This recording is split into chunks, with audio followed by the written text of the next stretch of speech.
কোনো অন্যায়, বিশৃঙ্খলা, বোমাবাজি, সন্ত্রাসবাদ, টেরোরিজম এগুলোর সাথে ইসলামের কোনো সম্পর্ক নেই। শান্তির ধর্ম। এজন্য আল্লাহ তাআলা ফাসাদ সৃষ্টিকারীদেরকে পছন্দ করেন।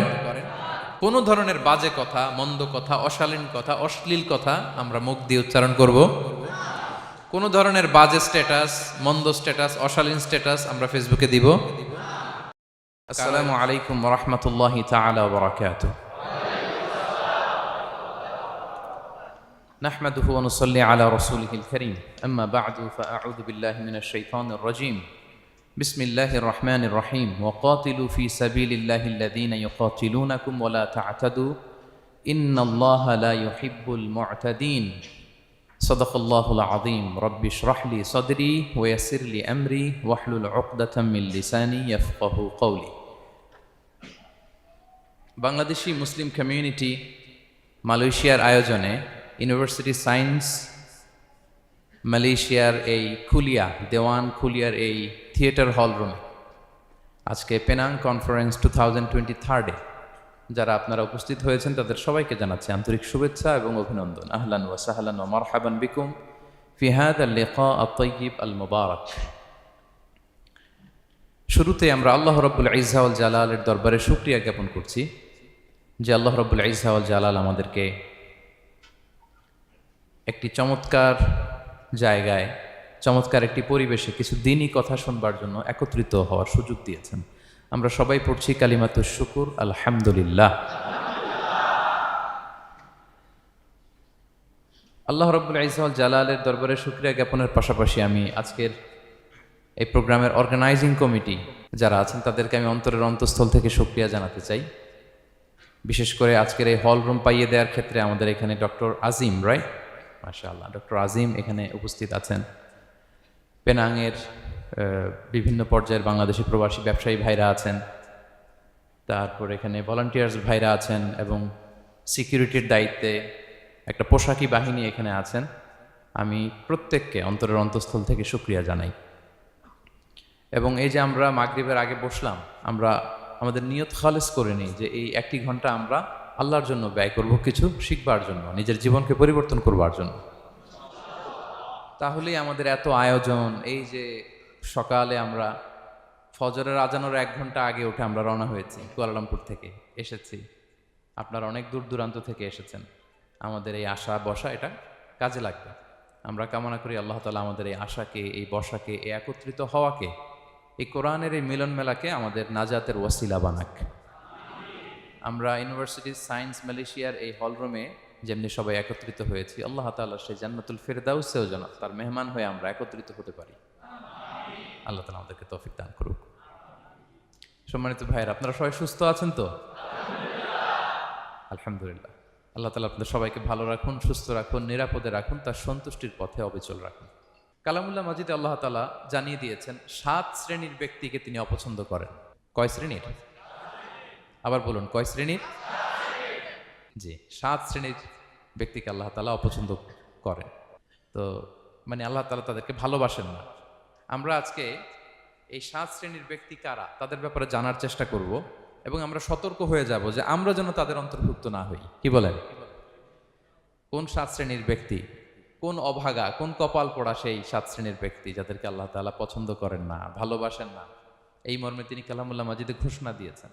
এবং আমরা সতর্ক হওয়ার চেষ্টা করব এই বৈশিষ্ট্য যেন কশিনকালেও কভু আমাদের মধ্যে না আসে।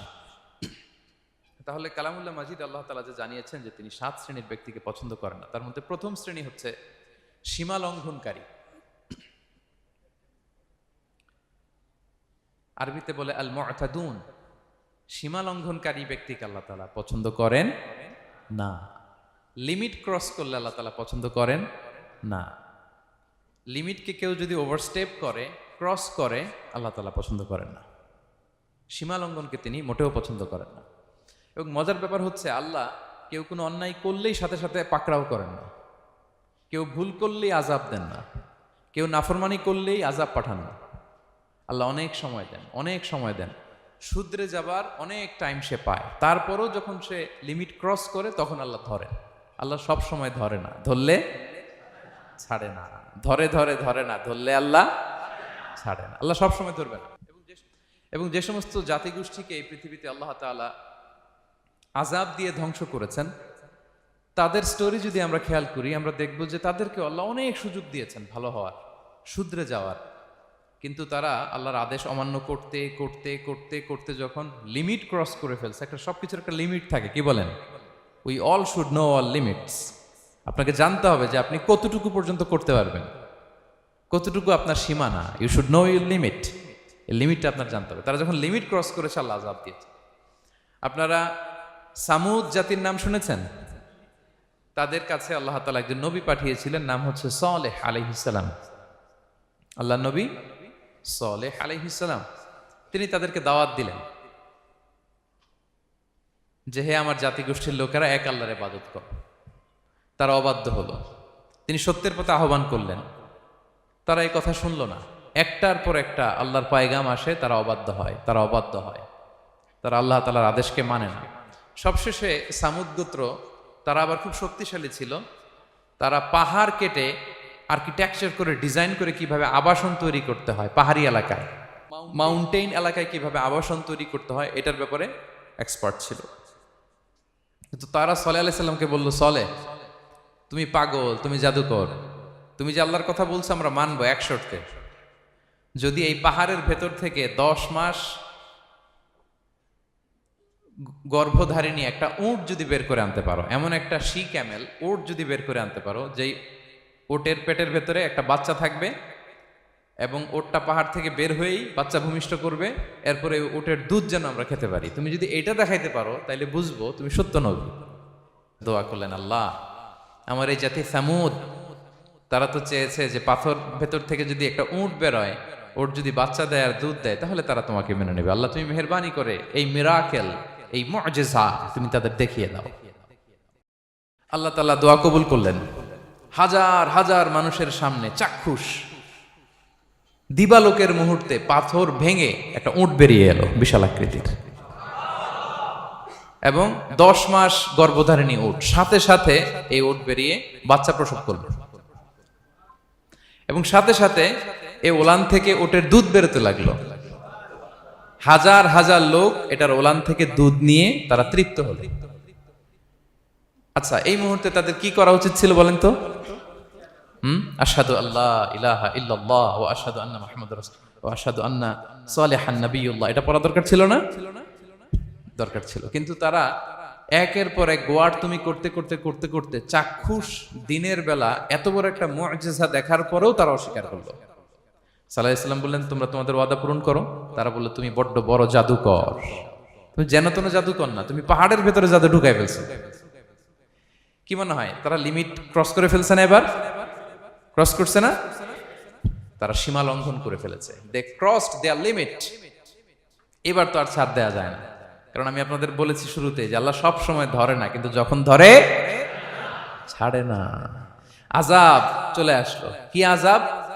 আর্থকোয়েক, রাজফা, পুরো ভূখণ্ড কেঁপে উঠলো। কেঁপে ওঠার সাথে সাথে সব মাটিতে পড়ে গেল। 2 নাম্বার আসলো সাউন্ড ওয়েভ, শব্দ নিনাদ, প্রচন্ড শব্দ তরঙ্গ। জিবরাইল আলাইহিস সালাম ওই এলাকার উপরে এসে এমন জোরে এক চিৎকার মারলেন, ওই চিৎকারে সামুদ গোত্রের প্রতিটি লোক কানের পর্দা ফেটে মুহূর্তের মধ্যে লাশ হয়ে জমিনে পড়ে রইল। Because they cross their limit. তারা তাদের লিমিট ক্রস করেছে। আর যারা লিমিট ক্রস করে, যারা সীমা লঙ্ঘন করে, তাদেরকে আল্লাহ তাআলা পছন্দ করেন না। আপনারা লূত আলাইহিস সালামের নাম শুনেছেন?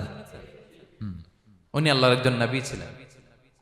ওনাকে আল্লাহ তাআলা জর্ডান, বর্তমানে যে জর্ডান দেশ আছে সেখানে পাঠিয়েছিলেন। একটা কমিউনিটি ছিল সাদুম কমিউনিটি। ওই সাদুম কমিউনিটিতে তিনি এসেছিলেন। তিনিও দাওয়াত দিলেন, ইয়া কওমি ইবুদুল্লাহ মা লাকুম মিন ইলাহিন গায়রু, হে আমার কওমের লোকেরা, আল্লাহর ইবাদত করো, আল্লাহকে মেনে নাও। ওরা অস্বীকৃতি জানালো। সত্যের পথে আহ্বান করলেন, অস্বীকৃতি জানালো। ওরা, ওদের পাশ দিয়ে ক্যারাভেন যেত, কাফেলার লোকেরা ডাকাতি করত। ডাকাতির শাস্তির ব্যাপারে তিনি ভয় দেখালেন। তারা নিবৃত্ত হলো না। এমনকি তারা সমলিঙ্গের প্রতি যৌন আকর্ষণ বোধ করতো। নাউযুবিল্লাহ। হোমোসেক্সুয়ালিটি। এখন একটা গ্রুপ আছে দেখবেন যে রংধনু নিয়ে মিষ্টি মিষ্টি কথা শোনায় বিশ্বব্যাপী। তাদের সাইন হচ্ছে রংধনু, রেইনবো। তারা ছেলেতে ছেলেতে বিয়ে, মেয়েতে মেয়েতে বিয়ে, এটাকে প্রমোট করে। নাউযুবিল্লাহি মিন যালিক। আমাদের এই মুসলিম সমাজে যেন এই আবর্জনা প্রবেশ করতে না পারে, আমাদেরকে সচেতন থাকতে হবে, ঠিক কিনা? তো এই সাদুম কমিউনিটির একটা বদ অভ্যাস ছিল, তারা ছেলেতে ছেলেতে বিয়ে করত, পুরুষে পুরুষে। আল্লাহ নবী লূত আলাইহিস সালাম তাদেরকে বুঝালেন যে পৃথিবীতে কেউ এই পাপ কাজ করেনি। প্রাণীদের মধ্য থেকেও একটা পুরুষ প্রাণীর প্রতি আকৃষ্ট হয় না। তোমরা আশরাফুল মাখলুকাত হয়ে কিভাবে এই কাজ করো? তোমরা থামো। তিনি নানা ভাবে হৃদয় নিংড়ানো ভাষা দিয়ে দাওয়াত দিলেন, কিন্তু তারা মানল না। তারা এই পাপ কাজ করতেই লাগলো। আল্লাহ তাআলা ফেরেশতা পাঠিয়েছিলেন ওনার কাছে পুরুষের আকৃতিতে। তারা এই আল্লাহর পাঠানো ফেরেশতাদের সাথে এই অপকর্ম করার প্ল্যান করেছিল। তারা মনে করেছিল সাধারণ মানুষ, আসলে এগুলো ছিল কি?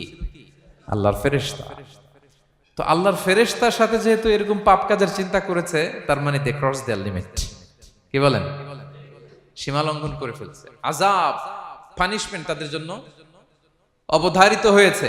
আল্লাহ তাআলা শাস্তি দিলেন। কি শাস্তি দিলেন? সিম্পল।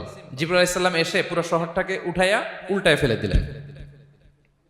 আল জাযাউ মিন জিনসিল আমাল, যে যেরকম পাপ করে তার শাস্তি এরকম। ওরাও স্বাভাবিক মানুষের যে নেচার, এটার উল্টায় ফেলছে। কি বলেন? পুরুষ আকৃষ্ট হবে, সেক্সুয়াল অ্যাট্রাকশন ফিল করবে নারীর প্রতি, নারী পুরুষের প্রতি। এই যে নেচারকে উল্টাইছে না, আল্লাহকে তোদের শহরটারে উল্টাই দিলাম।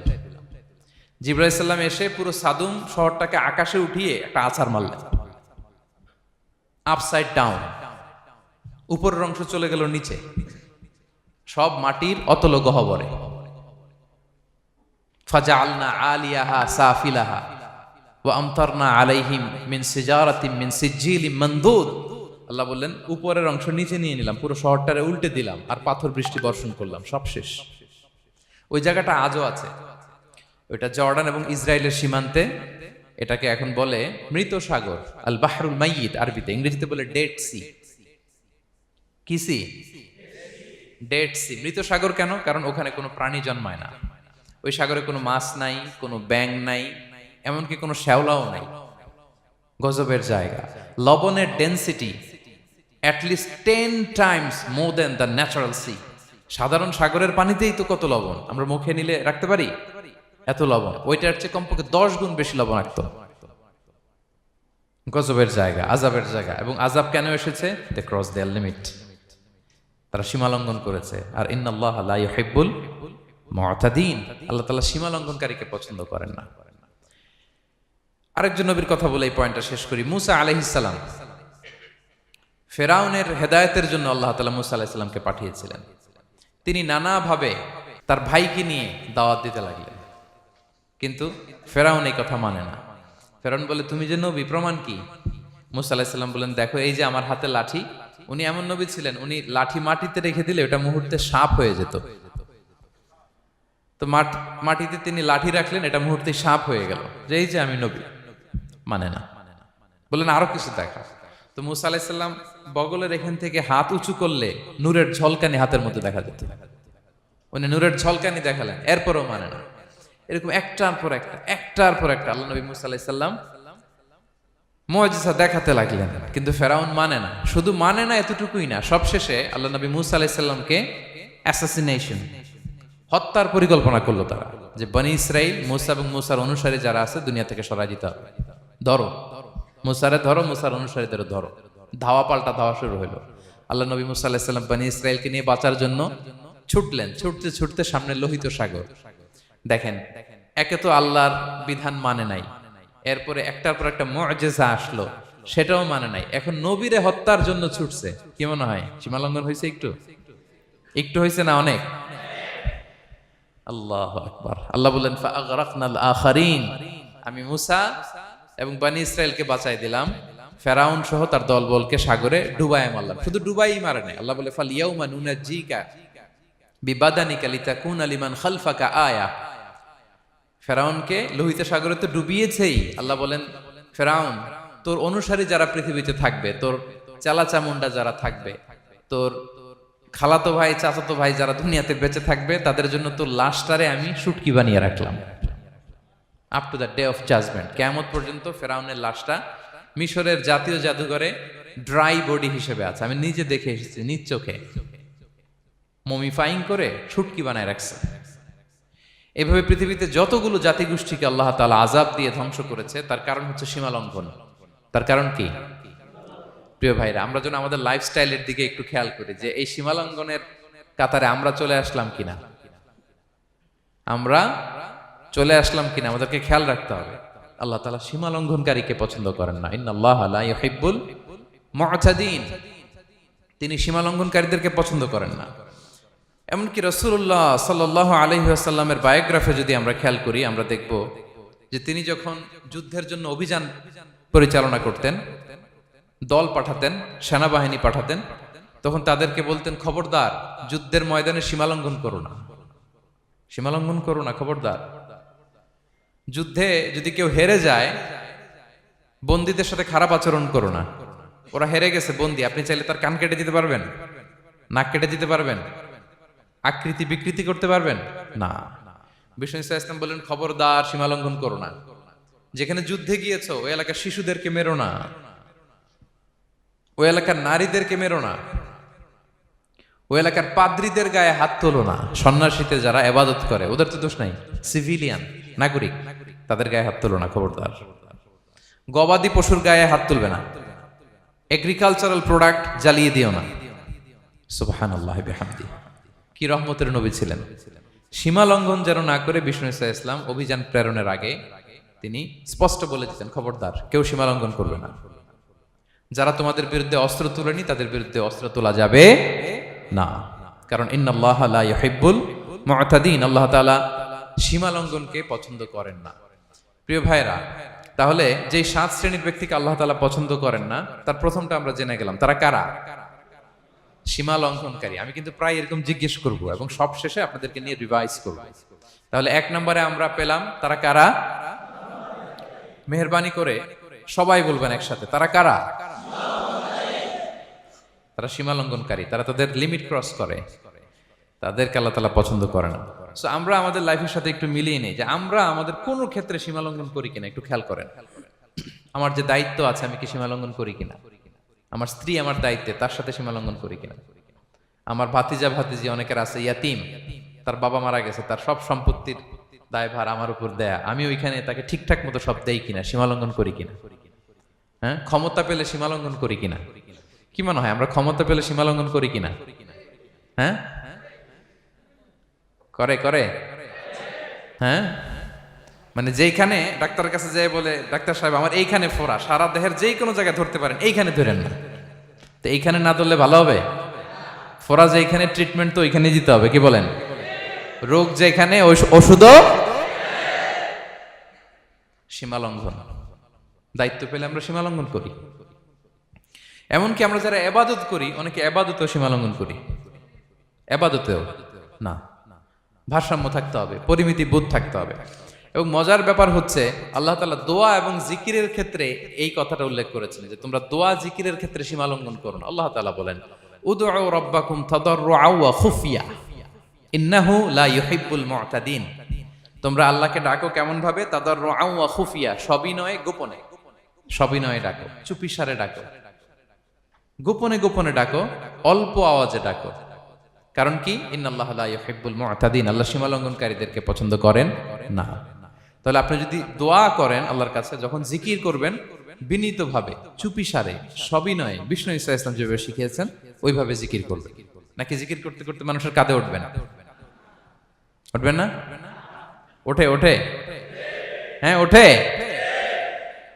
দেখেন আল্লাহ তাআলা যেইখানে 3 ফোঁটা দেওয়া দরকার 3 ফোঁটা দেয়, যেখানে 1 ফোঁটা ওইখানে 1 ফোঁটা দেয়। আল্লাহ তাআলা ইন্নাহু লা ইউহিব্বুল মু'তাদিন, আল্লাহ সীমা লঙ্ঘনকে পছন্দ করেন না। এই কথাটা ঢুকাইছে কোথায়? দোয়া আর জিকিরের মধ্যে। কারণ আল্লাহ জানে আল্লাহর কিছু বান্দা থাকবে, তারা দোয়া এবং জিকিরের সময় কি করবে? সীমা লঙ্ঘন করবে। মাঝে মাঝে কিছু ভিডিও ক্লিপসে দেখা যায় জিকির করতে করতে আরেকজনের কাঁধের উপরে, যিনি জিকির পরিচালনা করতেছে তার মাথার উপরে। এখন আমি ওয়াজ করতেছি, আপনি যদি লাফাইতে লাফাইতে এসে আমার উপরে পড়েন, হ্যাঁ, মাইকের উপরে যদি এসে পড়েন, আমার অবস্থা হবে কি? লাফাতে লাফাতে উপরে উঠে যায়, নিজে ইনজুর্ড হয়, পাশের শ্রোতাকে ইনজুর্ড করে, যিনি আলোচনা পরিচালনা করতেছে তাকে ইনজুর্ড করে। এরকম আছে না নাই? ইন্নাহু লা ইউহিব্বুল মু'তাদিন। আল্লাহ তাআলা সীমা লঙ্ঘনকে পছন্দ করেন না। তাহলে আমাদের প্রত্যেকের উচিত আমাদের লিমিট জানা, আমরা যেন আমাদের কখনো লিমিটকে ক্রস না করি প্রিয় ভাইরা, এটা প্রতিটি ক্ষেত্রে, ইভেন ইবাদতে আমরা যেন সীমা লঙ্ঘন না করি। এই পয়েন্টটা মনে থাকবে আপনাদের? আচ্ছা, তাহলে 2 নম্বরে আমরা চলে যাই। 2 নম্বরে যে শ্রেণীকে আল্লাহ তাআলা পছন্দ করেন না তারা হচ্ছে জালিম বা অত্যাচারী। জালিম বা অত্যাচারী, যারা জুলুম করে তাদেরকে আল্লাহ তাআলা পছন্দ করেন না। আল্লাহ তাআলা বলছেন ফাআম্মাল্লাযীনা কাফারু ফাউআযিবুহুম আযাবান শাদীদান ফিদ দুনিয়া ওয়াল আখিরা ওয়া মা লাহুম মিন নাসিরিন। যারা দুনিয়াতে কুফরি করবে কঠিন শাস্তি দুনিয়াতেও আখিরাতেও। ওয়া আম্মাল্লাযীনা আমানু ওয়া আমিলুস সলিহাতি ফায়ুওয়াফিহিম উজুরাহুম। আর যারা ঈমান আনবে সৎকর্ম করবে তাদের প্রতিদান আমি আল্লাহ বুঝিয়ে দেব। ওয়াল্লাহু লা ইউহিব্বুয যালিমিন। তবে জেনে রেখো আল্লাহ তাআলা জালিমিনদেরকে পছন্দ করেন। তাহলে 2 নম্বরে পাওয়া গেল কাদেরকে পছন্দ করে না? আপনি যদি কারো প্রতি জুলুম করেন তাহলে আপনি জালেম, সে হচ্ছে মাজলুম। সে কি? মাজলুম। মজলুম আপনার ক্ষমা না করলে আল্লাহ তাআলা আপনার ক্ষমা করবে না। মজলুম যদি ক্ষমা না করে আল্লাহ তাআলা কঠিন কালো আপনাকে ক্ষমা করবে না। এজন্য জুলুম যেন আমরা কখনো না করি প্রিয় ভাইরা। জুলুম শুধু আল্লাহ তাআলা আমাদের উপরই হারাম করেনি, আল্লাহ নিজের উপর হারাম করছে। জুলুম শুধু আমাদের জন্যই হারাম না, আল্লাহর জন্য হারাম। আল্লাহ তাআলা বলেন হাদিসে কুদসিতে, ইয়া ইবাদি, হে আমার বান্দারা, ইন্নী হারামতু যুলমা আলা নাফসি, আমি জুলুমকে আমি আল্লাহ নিজের উপরে হারাম করেছি। ওয়া জাআলতুহু বাইনাকুম মুহাররামা, এবং এই জুলুমকে তোমাদের উপর হারাম করেছি। ফালা তাযালামু, তোমরা একে অপরের উপর জুলুম করো না। জুলুম শুধু আমাদের উপরই হারাম না, আল্লাহ নিজের উপর হারাম করেছেন। তাহলে জুলুমের সাথে কি মুমিনের কোনো সম্পর্ক থাকতে পারে? পারে না। এবং আল্লাহ তাআলা কখনো কোনো বান্দার উপর জুলুম করেন না। ওয়া আন্নাল্লাহা লাইসা বিযাল্লামিন লিল আবিদ, তিনি তার বান্দার উপর জুলুম করেন না। কোনোভাবেই যেন জুলুম না হয়ে যায়, এজন্য আল্লাহ তাআলা কিয়ামতের দিন মাওয়াজিনাল কিসত, ন্যায়ের মানদণ্ড তিনি প্রতিষ্ঠা করবেন, যাতে একটু ভুল না হয়ে যায়, জুলুম না হয়ে যায়। আমরা মাঝে মাঝে যে দোকান থেকে বস্তায় বস্তায় চাল নিয়ে আসি না, চাল দেখা যাবে যে 1 মণ চাল হয়তো সামান্য একটু কমও হইতে পারে, সামান্য একটু বেশিও হইতে পারে, এরকম হয় না? দেখবেন যে দিছে 10 কেজি, বাসায় এসে দেখবেন যে 10 কেজির চেয়ে একটু বেশি, একটু সামান্য বেশি কয়েক গ্রাম, অথবা 10 কেজির চেয়ে সামান্য কয়েক গ্রাম কম, এরকম হয়ে যায় না? মানুষ তো আমরা, কি বলেন? কিন্তু আল্লাহর নিক্তি পাল্লায়, মিজানের পাল্লায় এরকম হবে নাকি? হবে? হবে? আল্লাহ বলে না, মাওয়াজিনাল কিসত, ন্যায়ের মানদণ্ড সেটা। ফামাইয়া আমাল মিসকালা যাররাতিন খায়রান ইয়ারা, যাররা পরিমাণ ভালো করেছো তো সেটাও ওজন দেয়া যায় ওই পাল্লায়। সুবহানাল্লাহ পড়বেন না? ওমাইয়া আমাল মিসকালা যাররাতিন শাররান ইয়ারা, অনুপরিমাণ খারাপ করেছো সেটাও ওজন দেয়া যায়। কারণ ওয়া আন্নাল্লাহা লাইসা বিযাল্লামিন লিল আবিদ, তিনি বান্দার উপর জুলুম করেন না। তিনি এমন পাল্লা দিয়েছে যাতে জুলুম না হয়। আমাদেরটাই ভুল হয়ে যেতে পারে, ওনারটাতে ভুল হলে চলবে না, কেউ জিতে যাবে, ঠকে যাবে, কি বলেন? জাররা কাকে বলে? জাররা, জাররা মানে এত ছোট জিনিস, এত ক্ষুদ্র জিনিস যেটা খালি চোখে দেখা যায় না। বাংলাদেশের উদাহরণ দিলে বুঝতে পারবেন ভালো। বাংলাদেশে শীতের সিজনের কথা মনে আছে আপনাদের? না মালয়েশিয়া এসে সব খাই ফেলাইছেন? হ্যাঁ, মালয়েশিয়া তো সারা বছর গরম, সারা বছর বৃষ্টি, শীত হয় না। তো বাংলাদেশের শীতের সিজনে টিনের ঘর যাদের থাকে, মনে আছে কিনা জানি না আপনাদের, ওই টিনের চালে যদি ছিদ্র থাকে, শীতের দিন টিনের চালে যদি ছিদ্র থাকে, তাহলে মাঝে মাঝে দেখবেন ওই চিকন ছিদ্রটা দিয়ে সূর্যের একটা আলো ঘরের ভিতরে ঢুকে। মনে পড়ে? টিনের চালে ছিদ্র, চিকন এই ছিদ্রটা দিয়ে সূর্যের একটা চিকন রশ্মি নিচে পড়ে। তো ওইটার কাছে গেলে দেখা যায় ওই আলোটার মধ্যে পাতলা কি কি যেন ধুলাবালি উঠতেছে। এটা আবার অন্য জায়গায় দেখা যায়, এমনি দেখা যায় না, কিন্তু ওইটার কাছে গেলে দেখা যায় এই আলোটা যেই বরাবর আসছে, এইখানে কিছু ক্ষুদ্র ছোট ধূলিকণা, ডাস্ট ঘুরে বেড়ায়। আল্লাহ বলে এইটার নাম হচ্ছে যাররা। ফামাইয়া আমাল মিসকালা যাররাতিন খায়রান ইয়ারা, এই ডাস্ট উড়ে বেড়ানো ছোট্ট ধূলিকণা যেটা খালি চোখে দেখা যায় না, এতটুকু ভালো যদি করো সেটাও সেই মিজানের পাল্লায় ওজন দেয়া যায়। এতটুকু খারাপও যদি করো সেটাও সেই মিজানের পাল্লায় ওজন দেয়া যায়। আল্লাহু আকবার। তিনি তার বান্দার উপর জুলুম করেন না। জুলুম তিনি নিজের উপর হারাম করেছেন, আমাদের জন্য কি করেছেন? হারাম করেছেন। এবং বিষ্ণু ইসলাম আরো ভয়ঙ্কর কথা বলেছেন। তিনি বলেছেন, মান যালামা কিদা শিবরিন মিনাল আরদি তুবিকাহু মিন সাবঈ আরাদিন। কেউ যদি জুলুম করে তার ভাইয়ের 1 বিঘত পরিমাণ জমিন খায়। 1 বিঘত চিনেন তো? এই যে আমার এই আঙ্গুল থেকে এই আঙ্গুলটা, এটা টান টান করলে যতটুকু জায়গা, এটার বলে 1 বিঘত। শিবের আরবিতে বলে শিবের। হ্যাঁ, মান যালামা কিদা শিবের। বিষ্ণু বলেন এই 1 শিবের 1 বিঘত জমি যদি কেউ অন্যায়ভাবে জুলুম করে তার ভাইয়ের কাছ থেকে খায়, কিয়ামতের দিন তুবিকা আলাইহি সাবউ আরাদিন, এই 7 জমিনকে আল্লাহ তাআলা তার ঘাড়ে চাপাবে। খা এবার, খা। অন্যের জমি খাওয়ার এত শখ ছিল, এবার 7 জমিন ঘাড়ে কর। কিয়ামতের ময়দানে আপনার দেহটারে বিশাল আকৃতির করা হবে, এই 7 জমিনকে আপনার কাঁধে তুলে দেয়া হবে। এজন্য আমরা অন্যের রাইটস, অধিকার যেন নষ্ট না করি, কারো উপর যেন জুলুম না করি, কোনোভাবেই না। আমরা নানাভাবে এই জুলুমটা করি। আমরা প্রায় দাদার সম্পত্তি থেকে ফুফুদেরকে বঞ্চিত করি, বাবার সম্পদ থেকে বোনদেরকে বঞ্চিত করি। হ্যাঁ, নিজের ভাই আরেক ভাইকে, আপন ভাই ভাইকে বঞ্চিত করে, জুলুম করে। এরকম দৃশ্যপট আমাদের সমাজে আছে না নাই বলেন তো? কিয়ামতের দিন আল্লাহর সুপ্রিম কোর্টের কাঠগড়ায় হিসেব দিতে হবে। আর এই জালিমদেরকে আল্লাহ তাআলা পছন্দ করেন না। এবং সবচেয়ে ভয়ঙ্কর ব্যাপার হচ্ছে, আপনি যখন কারোর উপর জুলুম করেন, ওই মাজলুম আর আল্লাহর মাঝখানে কোনো ফারাক থাকে না। আল্লাহ ওই ফারাকের পর্দা উঠায় নাই। বিষ্ণু বলেন, ইত্তাকি দাওয়াতাল মাজলুম, তোমরা মজলুমের বদদোয়াকে ভয় করো, খবরদার। কারণ ফাইন্না লাইসা বাইনাহু ওয়া বাইনাল্লাহি হিজাব, তার আর আল্লাহর মাঝে কোনো পর্দা থাকে না। দোয়া করলেই ওটা আরশে যেয়ে কবুল হয়ে যায়। আল্লাহ তাআলার চারিপাশে অনেক পর্দা আছে। কেউ কেউ বলে 70,000 নূরের পর্দা। এই 70,000টা সহিহ হাদিস দ্বারা সাব্যস্ত না, কিন্তু অসংখ্য অগণিত পর্দা, এবং পর্দাও এটা নূরের পর্দা। আচ্ছা বলেন তো, জানলা দিয়ে বাইরের আলো ঠেকাতে আমরা দেয়ালে জানালায় কি লাগাই? পর্দা লাগাই। পর্দাটা কিসের তৈরি? মোটা কাপড়ের, যাতে করে ওই আলো না আসে। কিন্তু আল্লাহর চারদিকে যে পর্দা, ওই পর্দাটা কিসের? নূরের, আলোর। ওনার পর্দাই আলো দিয়ে তৈরি। সুবহানাল্লাহ বললেন না? বিষ্ণু বলেন, ইত্তাকি দাওয়াতাল মাজলুম, মজলুমের বদদোয়াকে ভয় করো। ফাইন্না লাইসা বাইনাহা ওয়া বাইনাল্লাহি হিজাব, কেউ যখন মজলুম হয়ে কেঁদে বদদোয়া করে, তার আর আল্লাহর মাঝে ওই পর্দা থাকে না। বদদোয়া করছে, ডাইরেক্ট কবুল। খবরদার আমার পেনাঙ্গের ভাইয়েরা, আমরা যেন জালিম না হই।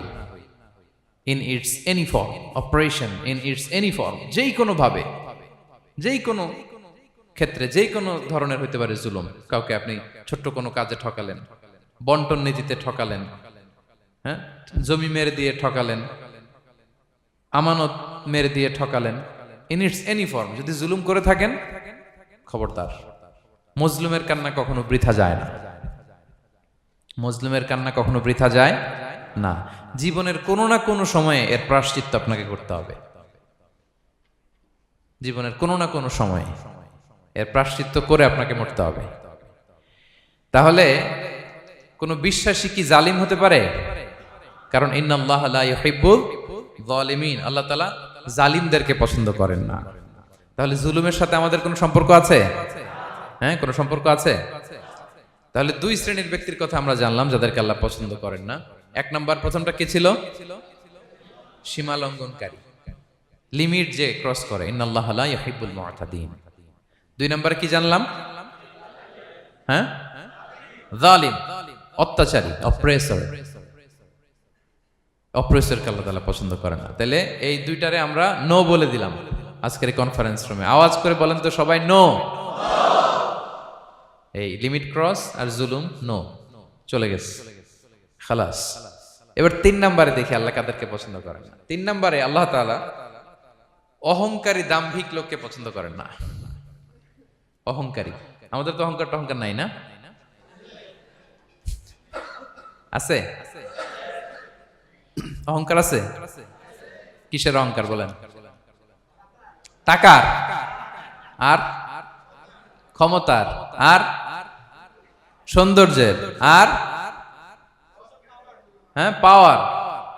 সোশ্যাল পাওয়ার, এই যে অহংকার, অহংকারের খাঁচা থেকে মুক্ত রাখো আমাদেরকে তুমি প্রভু হয়ে, পড়েন আমিন।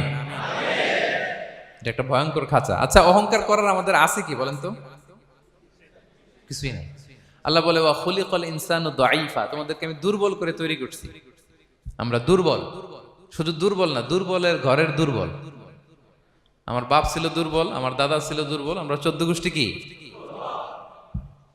হাল আতা আলাল ইনসানি হিনুম মিনাদ দাহরি লাম ইয়াকুন শাইআম মাযকুরা। আল্লাহ বলেন একটা সময় ছিল উল্লেখ করার মতো তোমার কিছুই ছিল না। আজকে তো এত লম্বা চড়া মানুষ, আমরা কিছুই ছিলাম না। আমার বর্তমানে বয়স চলে 36, 37। তো আজ থেকে 37 বছর আগে আমি কি ছিলাম? আমার অস্তিত্বই ছিল না, আমার কোনো নাম ছিল না, আমার কোনো গ্রাম ছিল না, আমার কোনো অ্যাড্রেস ছিল না, আমার কোনো পরিচিতি ছিল না। আজ থেকে আরো 37 বছর পরে একটু খেয়াল করেন তো, এখন তো 37, আরো 37 ধরেন বাঁচলাম। এরপরে আমি দুনিয়া, দুনিয়া থাকবে কিন্তু আমি নাই। আজকে কার জন্য আটকে আছে দুনিয়ার কাজ বলেন তো? আপনার দাদার জন্য, আপনার নানার জন্য। তো আপনাকে লাগে কেন? আপনাকে লাগে? লাগে না তো আমাকে। আমি দুনিয়া, একদিন কিছুই ছিলাম না। আল্লাহ বলেন হাল আতা আলাল ইনসানি হিনুম মিনাদ দাহরি লাম ইয়াকুন শাইআম মাযকুরা। তুমি কিছু ছিলা, একটা সময় কিছুই ছিলা না, উল্লেখ করার মতো তুমি কিছুই ছিলা না। অস্তিত্বহীনের জগৎ থেকে তোমাকে আমি অস্তিত্বে আনলাম। তোমার বাবার পৃষ্ঠদেশ থেকে তোমার মায়ের গর্ভাশয়ে আমি তোমাকে ফেললাম। সেখানে আমি আল্লাহ তোমাকে একটু একটু করে তিলে তিলে বড় করলাম। 9 মাস 10 মাস পরে মায়ের পেট থেকে দুনিয়াতে তুমি আসলে। দেখেন তো দুনিয়ায় আসার পরে আমাদের অবস্থাটা কি? কাপড় নাই, চোপড় নাই, এভাবে চলে আসছি। আসার পরে কেউ যদি মুখে খাবার তুলে দেয় তাইলে খাইতে পারি, হ্যাঁ, তাও লিকুইড খাবার, এদিক দিয়ে দিলে এদিক দিয়ে পড়ে যায়, খালি মুছতে হয়। মেহমান একজন এসে আদর করে কোলে নিচে পেশাব করে দিছি ভরাইয়া, আছে না নাই? হয়েছে না, হয়েছে না এরকম? আদর করে একটা কোলে নিছেন, এখনই না ডায়াপার আসছে মিয়া। আজ থেকে 10 বছর আগে এগুলো ছিল নাকি? প্যাম্পাস ডায়াপার ছিল, এই কাঁথা টাথা নিয়ে কোলে নেওয়া লাগতো, তারপরে দিছে ওদিক দিয়ে জামা টামা ভিজে শেষ। ইভেন রাসূল সাল্লাল্লাহু আলাইহি ওয়াসাল্লামের কোলেও এরকম বাচ্চারা পেশাব করে দিছে, এরকম হাদিস আছে। আদর করে মায়েরা বাবারা আসলেই তো তার বাচ্চাকে রাসূল সাল্লাল্লাহু আলাইহি ওয়াসাল্লাম কোলে দিতেন, পেশাব করে দিতেন। তো কার কোলে উঠছে এটাও জানি না, পেশাব করে ভরাই দিচ্ছে। পেশাব পায়খানা করে সয়লাভ। লিকুইড দিলে খেতে পারি, শক্ত কিছু খেতে পারি না। এই তো আমি, এই তো আমার ক্ষমতা। একজন যে বললেন ক্ষমতার অহংকার, এই তো ক্ষমতাটা তো এতটুকু। এরপরে যখন জোয়ান হয়েছে, এখন তো জোয়ান, এখানে একটা ভূমিকম্প হইলে কি অবস্থা হবে বলেন তো জোয়ানদের? হ্যাঁ, কাঁপতে কাঁপতে সব শেষ। একটা ভূমিকম্প, একটা তুফান হলে ওটার বিরুদ্ধে দাঁড়াতে পারি না। একটা তুফান, রাস্তায় টায়ার পাংচার হলে লাফ দিয়ে উঠি। ক্ষমতা আমার, আমার নাকি ক্ষমতার অহংকার? কি দুর্বল আমরা, হ্যাঁ? কুকুর আমাদেরকে কামড় দিলে আমরা কুকুরের কামড়ও দিতে পারি না, ঠিক কিনা? মশা যে কামড়া, এটা ধরতে না পারলে কিছু করতে পারি? কামড় মাইরা দিছে দৌড়। বল্লা পোকা এসে যদি কামড় দিয়ে দৌড় দিয়ে কিছু করতে পারেন? তো কিসের কিসের ক্ষমতা আপনার? এরপর আবার যদি 70-80 বছর হায়াত পাই, আবার আগের মতো যেখানে বসি ওইখানেই ডাইরেক্ট, আছে না নাই? বয়স যখন 80 হয়ে যায় আর থাকে শরীরের কন্ট্রোল, আবার যেখানে বসে ওইখানেই পেশাব পায়খানা। খাবার দিলে খাইতে পারি, পিঠটা বাঁকা হয়ে কুজু হয়ে গেছে, এর নাকি আবার অহংকার? সাজে অহংকার, সাজে অহংকার, সাজে একজনের। আওয়াজ করে বলতে হবে তিনি কে?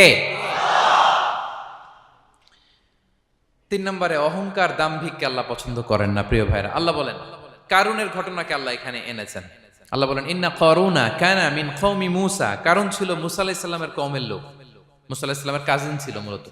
কারুন নামে একজন সম্পদশালী ছিল। মিশরের রাজধানী কায়রো থেকে 100 কিলো দূরে ফাইয়ুম নামে একটা জেলা আছে, ওখানে তার বাড়ি ঘর। আমি দেখে এসেছি, কয়েকবার গিয়েছে। তো ফাবাগা আলাইহিম, সে মানুষের উপর চড়াও হলো। ওয়া আতাইনাহু মিনাল কুনুজি মা ইন্না মাফাতিহাহু লাতানু বিল উসবাতি উলিল কুওয়া। আল্লাহ বলেন এই কারণকে আমি এত সম্পদ দিয়েছি, এত বেশি ছিল তার সম্পদ, সম্পদগুলো যে সে আলমারির ভিতরে রাখতো, ওই আলমারির যে চাবি হইতো, এই চাবিগুলোরে ওজন করার জন্য, কাঁধে নেওয়ার জন্য 10 জন পেশি শক্তি পুরুষ লাগতো। আলমারি রাখার জন্য না, কি রাখার জন্য? আলমারি ভর্তি যে সোনা দানা গহনা, ওইটা যে চাবি, ওই চাবিগুলা বহন করতে একদল পেশি পুরুষ লাগতো, এত সম্পদ। তো তাকে এলাকার লোকেরা বলেছিল খলালাহু কওমুহু লা তাফরাহ, হে কারণ তুমি গর্ব করো না।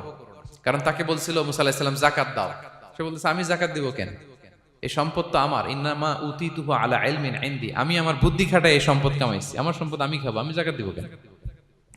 আল্লাহ বলেন ইন্নাল্লাহা লা ইউহিব্বুল ফারিহিন, কারণ তুমি অহংকার করলে আমি আল্লাহ অহংকারকে বরদাস্ত করি না, অহংকারীদেরকে আমি আল্লাহ পছন্দ করি না, আমি অহংকারকে পছন্দ করি না, অহংকারকে আল্লাহ তাআলা পছন্দ করেন না।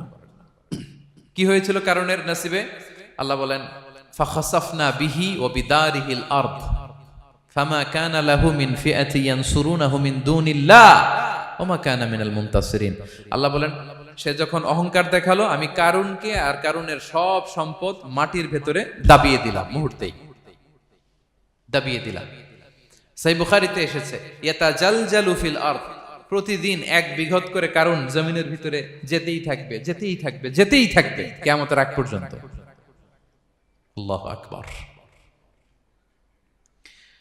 কারণ অহংকার করেছিল। আল্লাহ বলে আমি অহংকারীদের পছন্দ করি না। সূরা লোকমানে আল্লাহ বললেন ওয়ালা তুসাইর খাদ্দাকা লিন্নাস, মানুষ থেকে মুখ ফিরিও না, ওয়ালা তামশি ফিল আরদা মারাহা, জমিনে অহংকার ভরে হেঁটো না, ইন্নাল্লাহা লা ইউহিব্বু কুল্লা মুখতালিন ফাখুর, আল্লাহ তাআলা অহংকারীদেরকে, দাম্ভিকদেরকে পছন্দ করেন না।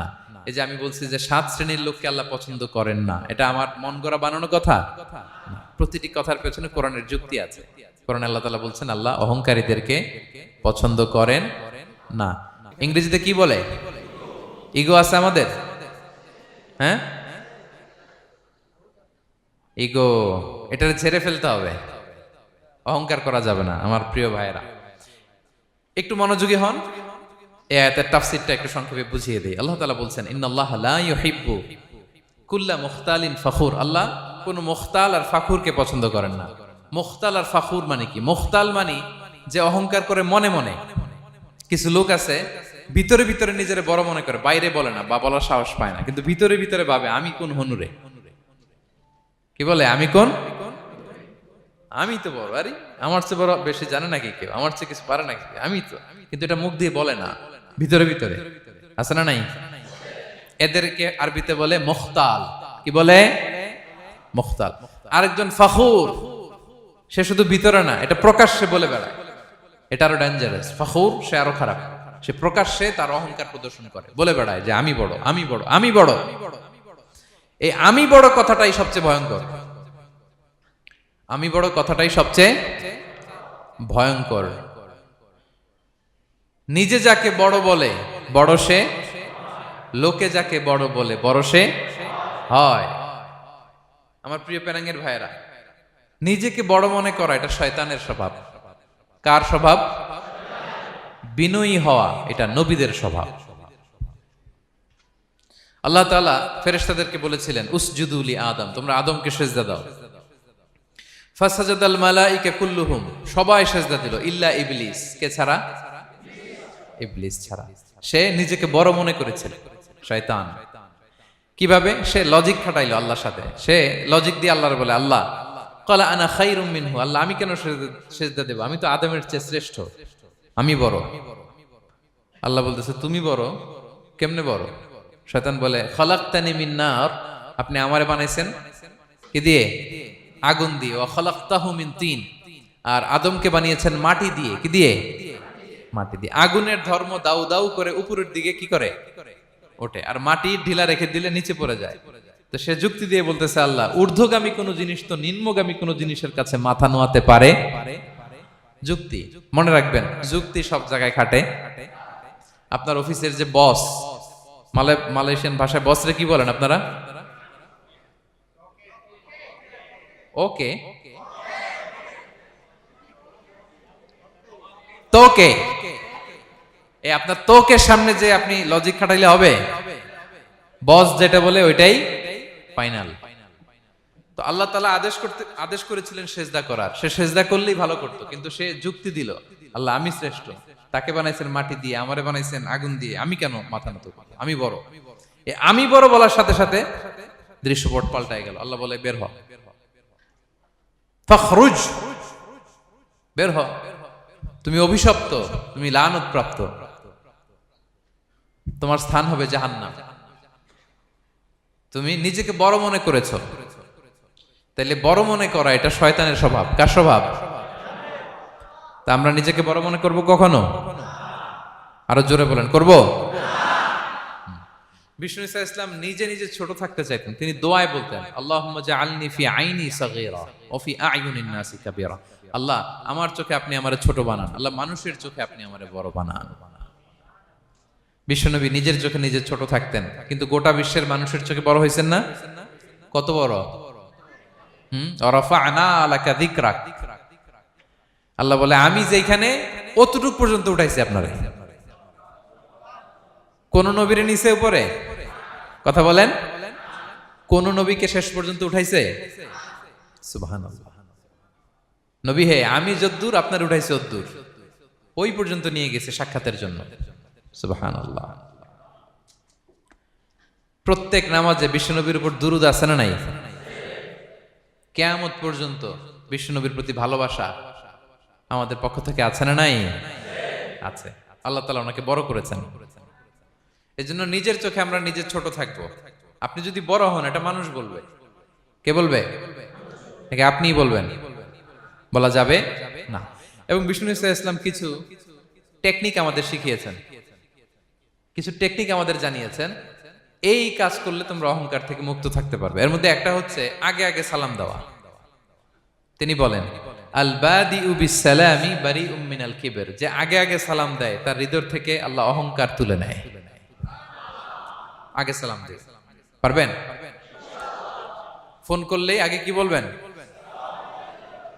বাসায় ঢুকেই আগে কি বলবেন? স্ত্রীকে আগে সালাম দিবেন, বন্ধুকে আগে সালাম দিবেন, বাসার কাজের লোকটাকে আগে সালাম দিবেন, আপনার ড্রাইভারকে আগে সালাম দিবেন, বাসার দারোয়ানটারে আগে সালাম দিবেন। ফকির একটা আসলে আপনি সালাম দিয়ে ফেলবেন। পারবেন? হৃদয় থেকে অহংকার ফেলে দিবে কে? আগে আগে আমরা সালাম দিব।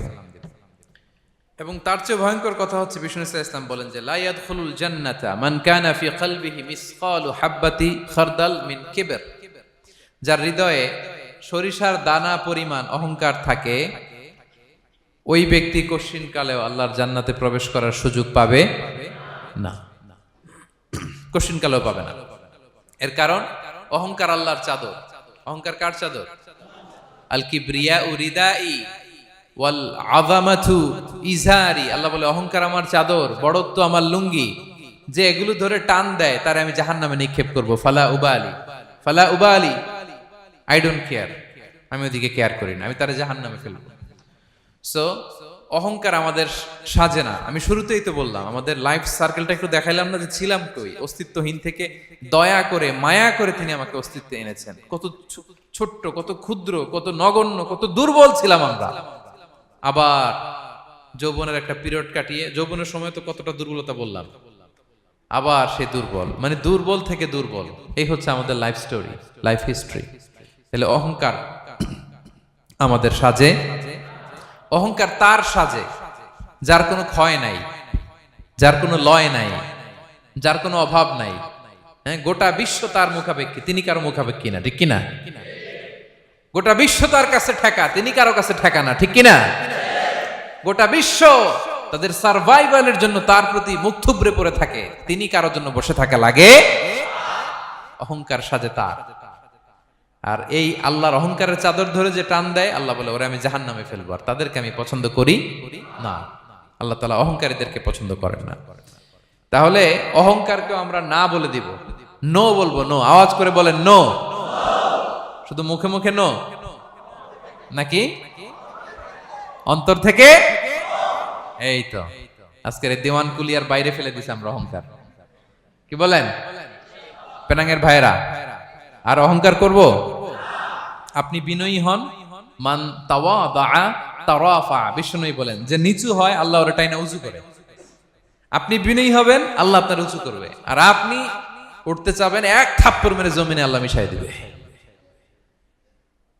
এজন্য বড়ত্ব, দাম্ভিকতা এটা আল্লাহর পোশাক। আমরা যেন তার পোশাক ধরে টান না দেই। এই পয়েন্টটা কি সবার কাছে ক্লিয়ার? আচ্ছা, কয়টা গেল? এক নম্বরে কি ছিল?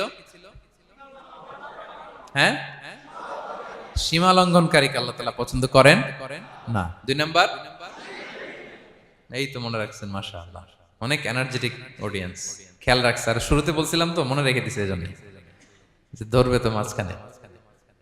আচ্ছা, জালিমকে আল্লাহ পছন্দ করেন না। এইমাত্র যেটা বললাম, 3 নাম্বার, অহংকারী ব্যক্তিকে আল্লাহ পছন্দ করেন না। 4 নাম্বার হচ্ছে অপচয়কারী বা অপব্যয়কারী। অপচয়কারী বা অপব্যয়কারী, এই শ্রেণীর ব্যক্তিকে আল্লাহ তাআলা পছন্দ করেন। আল্লাহ বলেন, কুলু ওয়াশরাবু ওয়ালা তুসরিফু, তোমরা খাও পান করো, কিন্তু ওয়ালা তুসরিফু, তোমরা অপব্যয় করো না। ইন্নাহু লা ইউহিব্বুল মুসরিফিন, আল্লাহ তাআলা অপব্যয়কারীকে পছন্দ করেন না। অপচয়, প্রয়োজন নাই তারপরেও খরচ, অপ্রয়োজনীয় খরচ, এটা আল্লাহ পছন্দ করেন না। ইভেন কি দানের ক্ষেত্রেও, আপনি যে দান করবেন, এখানেও ভারসাম্যপূর্ণ দানের কথা বলা হয়েছে। আল্লাহ বলছেন, ওয়াল্লাযীনা ইযা আনফাকু লাম ইউসরিফু ওয়া লাম ইয়াকতুরু ওয়া কানা বাইনা যালিকা কাওয়ামা, যারা দান করে, দানের ক্ষেত্রে কৃপণতাও করে না, আবার সব দিয়ে দেন। যেমন আপনার ছেলের স্কুলের বেতন দিতে হবে, ফ্যামিলির খরচ আছে, এটা আছে সেটা আছে, কিন্তু আপনি বেতনে সব দিয়ে দিলেন একজনকে, তো আপনি চলবেন কেমনে? দেয়া যাবে না, ভারসাম্যপূর্ণ হয় নাই। ভারসাম্যপূর্ণ হইতে হবে। তাহলে অপচয়টা আল্লাহ তাআলা পছন্দ করেন না। এবং বিষ্ণু সাল্লাল্লাহু আলাইহি ওয়াসাল্লাম বলেছেন, কুলু ওয়াশরাবু, খাও পান করো, ওয়া তাসাদদাকু, দান করো, ওয়ালবাসু, যা মনে চায় পরিধান করো। ভালো পোশাক পরিধান করে আপনি আল্লাহর শুকর করবেন, কোনো অসুবিধা নেই, কিন্তু শর্ত হচ্ছে মা লাম ইউখালিতুহু ইসরাফ, এটার মধ্যে কোনো ধরনের অপচয় অপব্যয় থাকতে পারবে, আও মাখিলা, অথবা বড়ত্ব থাকতে পারবে না। তাহলে 4 নম্বরে আমরা জানলাম যে অপচয়কারীকে আল্লাহ তাআলা পছন্দ করেন না। শুধু এখানেই শেষ না, আল্লাহ তাআলা অপচয়কারীকে শয়তানের ভাইয়ের সাথে তুলনা করেছেন। কার ভাই? আল্লাহ বলেন, ওয়ালা তুবাযযির তাবযীরা, তোমরা অপচয় করো না, কারণ ইন্নাল মুবাযযিরিনা কানু ইখওয়ানা শায়াতিন, অপচয়কারী কার ভাই? ওয়া কানা শাইতানু লিরাব্বিহি কাফুরা, শয়তান তার প্রভুর ব্যাপারে অকৃতজ্ঞ। তাহলে আমরা জানলাম অপচয়কারী কার ভাই? আচ্ছা বলেন তো, বুঝে শুনে উত্তর দিন, যিনি শয়তানের ভাই উনি নিজেও একটা কি? বলে ফেলছেন আপনারাই, আমি আর কি বলবো। যারা আল্লাহ শয়তানের ভাই বানাইছে, ও নিজেও একটা কি? তাহলে এটা যেন আমরা না করি। আমরা যেন পরিমিতি বোধ যেন আমাদের ব্যয়ের ভেতরে থাকে। এই আয়াতগুলোতে আমরা দুইটা শব্দ পাই, একটা ইসরাফ আর একটা তাবযীর। ইন্নাল্লাহা লা ইউহিব্বুল মুসরিফিন, আর জায়গা ওয়ালা তুবাযযির তাবযীরা। দুটোই হারাম পেনাঙ্গের ভাইয়েরা। পার্থক্যটা কি? পার্থক্য হচ্ছে, ইসরাফ মানে হচ্ছে বৈধ বা হালাল কোনো ক্ষেত্রে প্রয়োজনাতিরিক্ত ব্যয় করা। হালাল হালাল, কিন্তু আপনি অতিরিক্ত খরচ করছেন। বাসায় আম লাগবে 2 কেজি, কয় কেজি? 2 কেজি হলে সুন্দর খাওয়া যায়, নিয়ে আসছেন 10 কেজি, কয় কেজি? 3 দিন পরে এগুলো পচে টচে নষ্ট হয়েছে, অপচয় হয়েছে না? কিন্তু আম কিনা হালাল না হারাম? আম খাওয়া হালাল না হারাম? তাহলে এই যে হালাল জিনিসে প্রয়োজনাতিরিক্ত যে খরচ করছেন, এটাকে বলে ইসরাফ, এটা নিষেধ। আরেকটা আল্লাহ যেটা আরো ভয়ঙ্কর, শয়তানের ভাই বানাইছে আল্লাহ যে কারণে, ওটার বলে তাবযীর। ওটা কি? তাবযীর হচ্ছে অবৈধ বা হারাম কোনো ক্ষেত্রে প্রয়োজনাতিরিক্ত ব্যয় করা। এমনি কাজটা হারাম। এমনি কাজটা কি? বলেন তো, মদ খাওয়া কি? এখন ট্রাক ভর্তি করে মদ নিয়ে আসছেন। নাচানাচির অনুষ্ঠানে ফান্ডিং করা কি? অশ্লীলতা, নৃত্য প্রদর্শনের একটা প্রোগ্রাম হবে নারীদের, এটাতে ফান্ডিং করাটা কি? হারাম। এখানে আপনি হাত খুলে দান করছেন, এটার বলে তাবযীর। তাহলে ইসরাফও হারাম, তাবযীরও হারাম। দুইটার মধ্যে বেশি হারাম হচ্ছে তাবযীর, যে তাবযীরের কারণে আল্লাহ তাআলা তাকে শয়তানের ভাই বলেছেন। তাহলে অপচয়ের সাথে আমাদের কোনো সম্পর্ক। আমরা একটু গলা ফাটিয়ে অপচয়কে নো বলে দিব, আওয়াজ করে বলেন নো। আজকে থেকে আর কোনো অপচয় নাই, আজকে থেকে অপচয় নাই। বিশ্বনবী সাল্লাল্লাহু আলাইহি ওয়াসাল্লাম একবার আম্মাজান আয়েশা রাদিয়াল্লাহু তাআলা আনহার ঘরে ঢুকলেন। ফাওয়াজাদা কিসরাতা খুবজিন মুলকাতিন আলাল আরদ, আম্মাজান আয়েশার ঘরে ঢুকেই দেখলেন এক টুকরো রুটি মাটিতে পড়ে আছে। কোথায় পড়ে আছে? ফাগাদিবান নবী, নবী সাল্লাল্লাহু আলাইহি ওয়াসাল্লাম রেগে গেলেন, তিনি রাগান্বিত হলেন, প্রচন্ড রেগে গেলেন। রেগে আম্মাজান আয়েশাকে বললেন, আয়েশা, এই যে আল্লাহর রিজকে তুমি নষ্ট করছো, আল্লাহর রিজিকের মূল্যায়ন করতে শেখো আয়েশা। কোনো ঘরে যদি আল্লাহর রিজিক আসে আর ওই রিজিককে যদি মূল্যায়ন করা না হয়, তাহলে সে রিজিক আর এই ঘরে আসে না। কারণ এই রুটিটা খেয়েই তো তুমি বেঁচেছিলা, ঠিক কিনা? আজকে আমরা যেই রুটিটা, যেই ভাতগুলো ফেলে দিয়ে ডাস্টবিনে, এতটুকু খাইলে আমার কাশ্মীরের ভাইরা বেঁচে যাবে, এতটুকু পাইলেই আমার ফিলিস্তিনের ভাইরা বেঁচে যায়, এতটুকু পেলেই ওই ডাস্টবিনে মারামারি করে যারা খাবার খোঁজে ওরা বেঁচে যায়, ঠিক কিনা? এজন্য বিষ্ণু ইসলাম রেগে গেলেন। বিষ্ণু সবসময় রাখতেন না, রেগে বললেন, আয়েশা, আল্লাহর নেয়ামতের কদর করো। তোমার ঘরে রিজিক আসলে ওটার যদি মর্যাদা না দাও, এই রিজিক তোমার ঘরে আর ঢুকবে না। নট নেসেসারি শুধু খাবারের ক্ষেত্রে, যে কোনো ক্ষেত্রে অপচয় যেন না হয়, অপব্যয় যেন না হয়। আমরা অনেক সময় করে ফেলি, খেতে বসলে অনেক খাবার নিয়ে ফেলি, অর্ডার করতে গেলে দোকানে অনেক অর্ডার করে ফেলি, রেস্টুরেন্টে, কিন্তু এই খাবারগুলো নষ্ট করা যাবে না। ডাস্টবিনে যেন না যায় আপনার কারণে। আপনি কি করবেন? লেফট ওভার ফুড সাথে করে বঙ্গুজে নিয়ে আসবেন। আপনারা তো বঙ্গুজ বলেন নাকি? পেনাঙ্গে কি বলে? বঙ্কুজ। হ্যাঁ, টেক অ্যাওয়ে বা বঙ্কুজ বললে ওরা বঙ্কুজ দিবে, নিয়ে আসবেন, বাসায় এনে রাতে খাবেন, তারপরের দিন খাবেন, অথবা কাউকে দিয়ে দিবেন, কিন্তু খাবার নষ্ট করা চলবে। কারণ ইন্নাল্লাহা লা ইউহিব্বুল মুসরিফিন, আল্লাহ তাআলা অপচয়কারীকে পছন্দ করেন। কথাটা কি বুঝতে পেরেছেন সবাই? আচ্ছা, কয়টা গেল? আর বাকি রইল কয়টা? 5 নাম্বার, খেয়ানতকারী। আমানতের খেয়ানত যে করে, বা বিশ্বাসঘাতক, আমানতের খেয়ানত যে করে। অনেক লম্বা কথা, আমি যেহেতু সময় কম শেষ করে দিচ্ছি। ইন্নাল্লাহা লা ইউহিব্বুল খাইনিন, আল্লাহ তাআলা খেয়ানতকারীকে পছন্দ করেন। বিশ্বাসঘাতকতা যে করে, আল্লাহর কথা বাদ দেন, আমাদের সমাজে বলেন, কেউ যদি বিশ্বাসঘাতকতা করে আমরা পছন্দ করব? না, তাকে কেউ পছন্দ করে না। ইন্নাল্লাহা লা ইউহিব্বু মান কানা খাওয়ানান আসিমা, পাপী খেয়ানতকারীকে আল্লাহ পছন্দ করেন না। এবং মুনাফিকের আলামত রাসূল সাল্লাল্লাহু আলাইহি ওয়াসাল্লাম বলেছেন, কি দেখে মুনাফিক চিনবা? তিনি বলেছেন 3 জিনিস দেখে মুনাফিক চিনবা। 1, ইযা হাদ্দাসা কাযাবা, মুনাফিক কথা বললে মিথ্যা বলে। কথা বললে কি করে?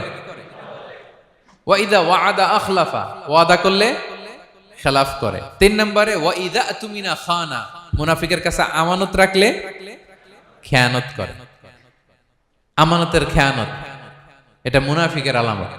শুধু মুনাফিকের আলামতই না, এটা কিয়ামতের একটা আলামত। আল্লাহ বলেন, ইন্নাল্লাহা ইয়া'মুরুকুম আন তুআদ্দুল আমানাতি ইলা আহলিহা, আল্লাহ তাআলা আদেশ করেছেন আমানতের যে হকদার তার হাতে তার আমানত পৌঁছে দাও। আদেশটা কার? সবাই বলুন, আদেশ কার? আল্লাহর। আমানতের খেয়ানত এটা মুনাফিকের আলামত এবং কিয়ামতের আলামত। এক বেদুইন এসে রাসূল সাল্লাল্লাহু আলাইহি ওয়াসাল্লামকে বলল, ইয়া রাসূলুল্লাহ, মাতা সাআ, কিয়ামত কবে হবে? কি কবে হবে? কিয়ামত কবে হবে? রাসূল সাল্লাল্লাহু আলাইহি ওয়াসাল্লাম বললেন, ইযা দুইয়াতিল আমানাতু ফান্তাযিরিস সাআ, যখন আমানতের খেয়ানত শুরু হবে সমাজে, তখনই কিয়ামত হবে। সে বলল, ইয়া রাসূলুল্লাহ, কাইফা ইদাআতুহা, আমানতের খেয়ানত আবার কেমনে হয়? সহজ সরল মানুষ, আমানতের খেয়ানত হয় কেমনে? বিষ্ণু বললেন, ইদা উসিদাল আমরু ইলা গায়রি আহলিহি ফান্তাযিরিস সাআ, যে লোক যেই কাজের যোগ্য নয় তাকে যখন সেই কাজে বসিয়ে দেয়া হবে, তখনই কিয়ামত হয়ে যাবে। এখন এটা আছে না নাই সমাজে? বলেন। হ্যাঁ, যে যেই কাজের যোগ্য না সেই কাজ সে পায় না। সবাই বলেন তো, যে যেই চেয়ারে বসার যোগ্যতা রাখে না, ওই চেয়ারে সে বসে কি বসে না? নেতা হওয়ার যোগ্যতা নাই, নেতা হয়ে গেছে। পদের যোগ্যতা নাই, পদ পেয়ে গেছে। চাকরির যোগ্যতা নাই, ওই যে উপর থেকে ফোন আসছে, ফোনের ঠেলায় চাকরি হয়ে গেছে। দেশেরও 12টা বেজে গেছে। এইভাবেই আমানতের খেয়ানত হয়। প্রিয় ভাইরা, আমানত ব্যাপারটা অনেক বড়। অনেকে মনে করে, আপনারা কি বোরিং হয়ে যাচ্ছেন? আর অল্প, আর ম্যাক্সিমাম 10 মিনিট। প্রিয় ভাইরা, আমানত এই ব্যাপারটা অনেক বড়। অনেকে মনে করে, একজন আমার কাছে একটা মোবাইল রেখে গেছে, বলছে ভাই এই মোবাইলটা আগামী সপ্তাহে এসে নিয়ে যাব। তো অনেকে মনে এইটাই শুধু আমানত, অনেকে ভাবে। বা 10,000 রিঙ্গিট রেখে বলল 3 দিন পরে এসে আমি টাকাটা তোমার কাছ থেকে নিব। তো আপনি দিয়ে দিলেন, এটা তো আমানতদার হলেনই। কিন্তু শুধু এতটুকু আমানত নয় প্রিয় ভাইরা আমার। আল্লাহ তাআলা আমাদেরকে যা দান করেছেন তার সবই আমানত, সবকিছুই আমানত। এই যে আমাকে আল্লাহ জ্ঞান দিয়েছেন, এই জ্ঞানটা আমানত। যাদেরকে আল্লাহ পরিচিতি দিয়েছেন, পরিচিতি এটা আমানত। আমার অর্থ, আমার সন্তান, আমার ক্ষমতা, আল্লাহর দেয়া প্রতিটি নিয়ামতই আমানত। এবং এই আমানতের ব্যাপারে আল্লাহ তাআলা জিজ্ঞেস করবেন। আপনি একটা প্রতিষ্ঠানের প্রধান, এই প্রতিষ্ঠান আপনার কাছে আমানত। আপনি মসজিদের সভাপতি, এই মসজিদ আপনার কাছে আমানত। আপনি চেয়ারম্যান, এই ইউনিয়ন পরিষদটা আপনার কাছে আমানত। কি বলেন?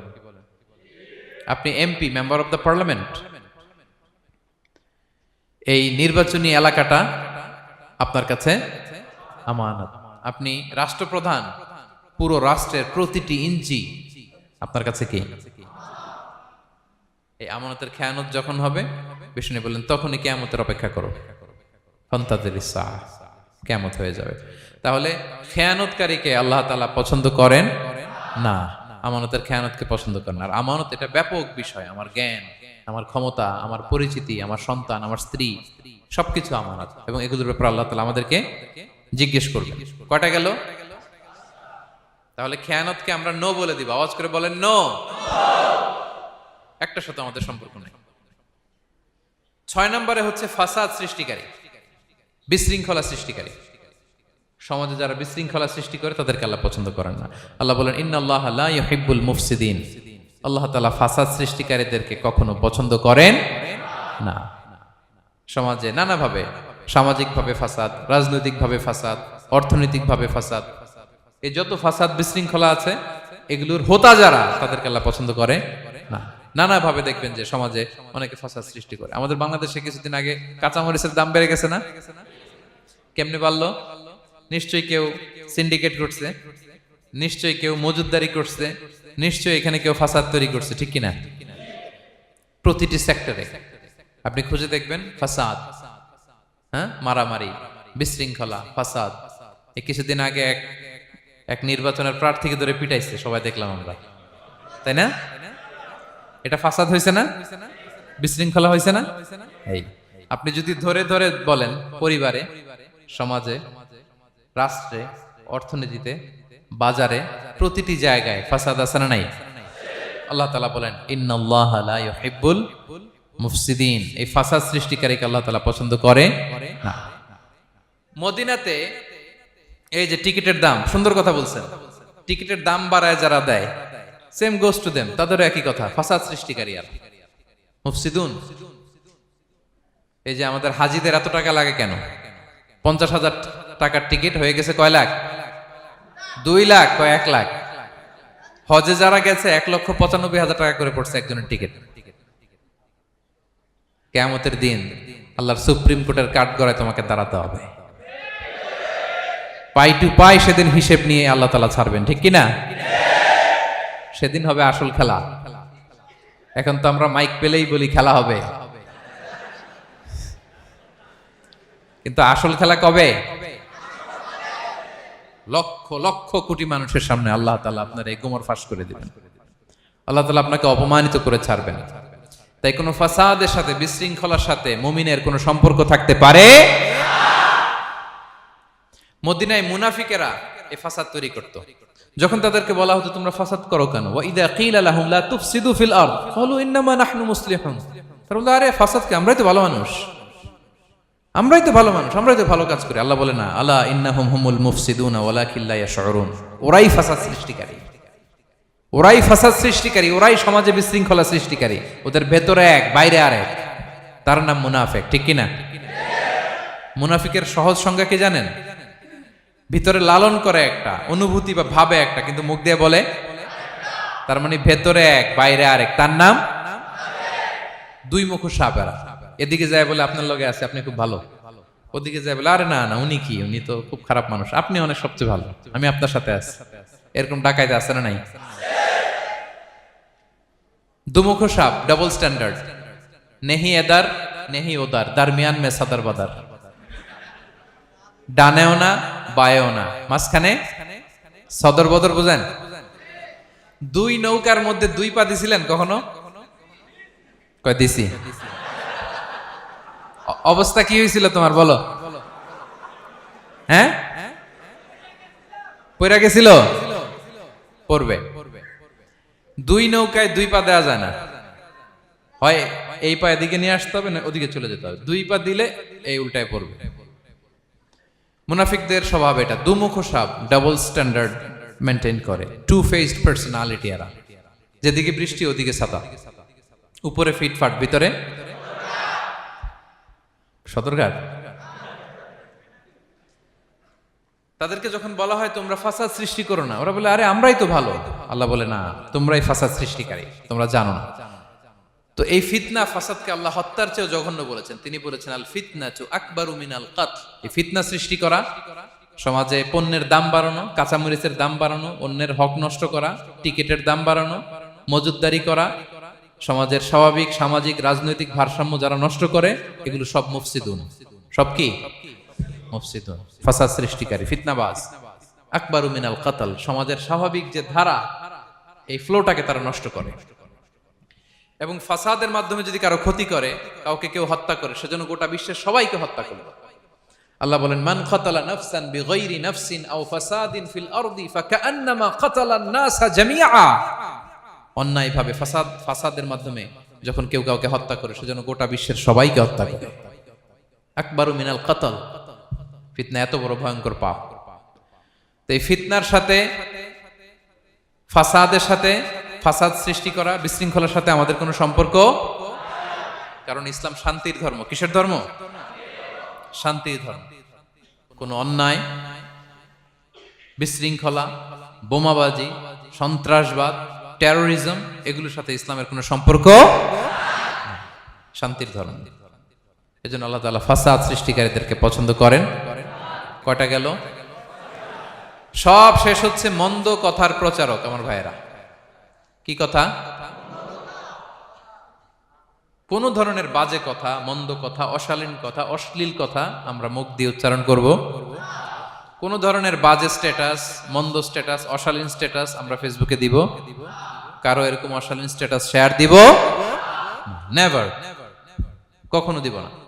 আল্লাহ পছন্দ করেন। আল্লাহ বলেন লা ইউহিব্বুল্লাহুল জাহরা বিসসুই মিনাল কাউলি ইল্লা মান যুলিম ওয়া কানা আল্লাহু সামিআন আলিমা। কোন খারাপ কথা কেউ প্রকাশ করবে, পাবলিক করবে, ওপেনলি বলে বেড়াবে, এটা আল্লাহ পছন্দ করে না। কিন্তু সে যদি মাজলুম হয় সেটা ভিন্ন কথা। কোন ধরনের অশ্লীল কথা, অশালীন কথা মুমিনের মুখ দিয়ে বেরোতে পারে। রাসূল সাল্লাল্লাহু আলাইহি ওয়াসাল্লামের ব্যাপারে দেখেন, আনাস রাদিয়াল্লাহু কি বলেন? তিনি বলেন লাম ইয়াকুনিন নবিয়্যু সাল্লাল্লাহু আলাইহি ওয়াসাল্লাম সাব্বাবান। বিষ্ণু সাল্লাল্লাহু আলাইহি ওয়াসাল্লাম মুখ দিয়ে কোনোদিন কাউরে বকা দেয় নাই, গালি দেয় নাই। ওয়ালা ফাহাশান, আমার নবী কখনো তার জবান মুবারক দিয়ে অশালীন কথা বলেন নাই। ওয়ালা লাআনান, কাউকে লানত তিনি করেন নাই। সুবহানাল্লাহ পড়েন। তো সেই নবীর উম্মত হয়ে আমরা কোনো খারাপ কথা বলবো? অশালীন কথা? একসাথে বন্ধুরা যখন বসেন আড্ডা দিতে, যে অনেকে অশ্লীল কথা বলে ফেলে, আছে না নাই? বন্ধুরা কি বলেন আপনারা? Cowan Cowan Cowan. তো এই যে একসাথে বসতে যে অনেক সময় অশালীন, অশ্লীল কথাবার্তা অনেকে বলে ফেলে, এদেরকে আল্লাহ তাআলা পছন্দ করে না। এই জাতীয় কথা যেন আমাদের মুখ দিয়ে কখনো বের না হয়। এবং অশ্লীলতার প্রচার যারা সমাজে ঘটায়, আল্লাহ বলে তাদেরকে দুনিয়াতেও আমি লাঞ্ছিত করব, শাস্তি দেব, আখিরাতেও দেব। আল্লাহ তাআলা বলছেন ইন্নাল্লাযীনা ইউহিব্বুনা আন তাশিআল ফাহিশাতু ফিল্লাযীনা আমানু লাহুম আযাবুন আলীম ফিদ দুনিয়া ওয়াল আখিরাহ। যারা চায় মুমিনদের মাঝে অশ্লীলতা ছড়িয়ে পড়ুক, তাদেরকে দুনিয়া আখিরাতে আমি লাঞ্ছিত করে ছাড়বো। দুনিয়ায় লাঞ্ছিত, আখিরাতেও লাঞ্ছিত। দুনিয়াতেও আযাব, আখিরাতেও। এজন্য অশ্লীলতার সাথে আমাদের কোনো সম্পর্ক নাই। আমরা কোনো অশ্লীল কথা যেন আমরা না বলি। এখন অশ্লীলতার সয়লাভ, নাটকের নামে, সিনেমার নামে, বিনোদনের নামে, আছে না নাই? এই যে ডিভাইস, হ্যাঁ, সয়লাভ, আপনি ঢুকবেন আর বেরোতে পারবেন না, এমন ভাবে আপনাকে এঙ্গেজ করে রাখবে।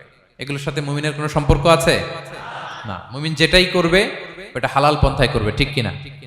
তাই কোনো অশ্লীলতাকে আমরা শেয়ার দিব না। সোশ্যাল মিডিয়ায় কোনো অশ্লীল ভিডিও দেখবো না, শেয়ারও দিব না। কোনো অশ্লীল নাটক, সিনেমা এগুলো আমরা দেখবো না।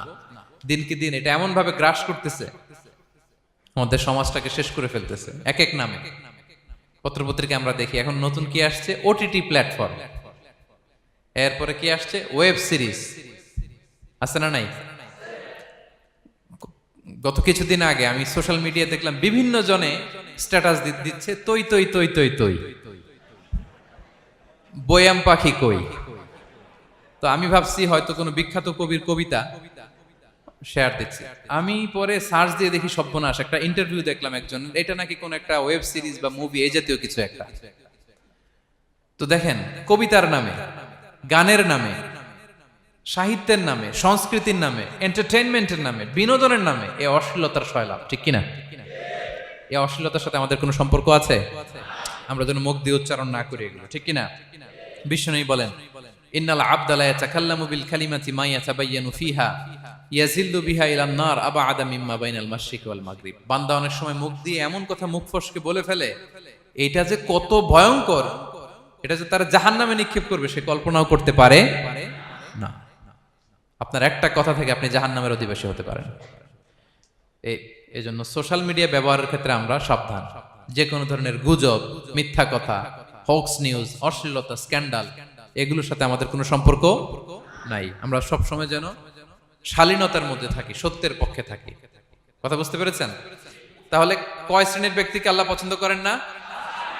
1 নম্বরে সীমা লঙ্ঘনকারী, 2 নম্বরে জালিম, 3 নম্বরে অহংকারী, 4 নম্বর অপচয়কারী, 5 নম্বর খেয়ানতকারী, আমানতের খেয়ানত, 6 নম্বর ফাসাদ সৃষ্টিকারী, 7 নম্বর মন্দ কথা, অশ্লীল কথার যে প্রচার করে।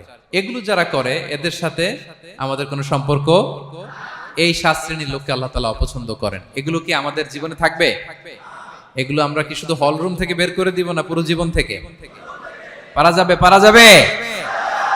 আওয়াজ করে পড়ুন ইনশাআল্লাহ। পেনাঙ্গের ভাইরা, আল্লাহ তাআলা আমাদের সবাইকে কথাগুলো বোঝার ও আমল করার তৌফিক দান করুক। এই আলোচনা যেন আমাদের নাজাতের ওসিলা হয়। আমরা এখানে যেমনি বসলাম, আবারও যেন কোনো তাফসিরুল কোরআনের ময়দানে বসতে পারে, আল্লাহ তৌফিক দান করুক। হাদা মা ইনদি ওয়াল ইলমু ইনদাল্লাহ আলাইহি তাওয়াক্কালতু ওয়া ইলাইহি উনীব। ওয়াসসালামু আলাইকুম ওয়া রাহমাতুল্লাহি তাআলা ওয়া বারাকাতুহু।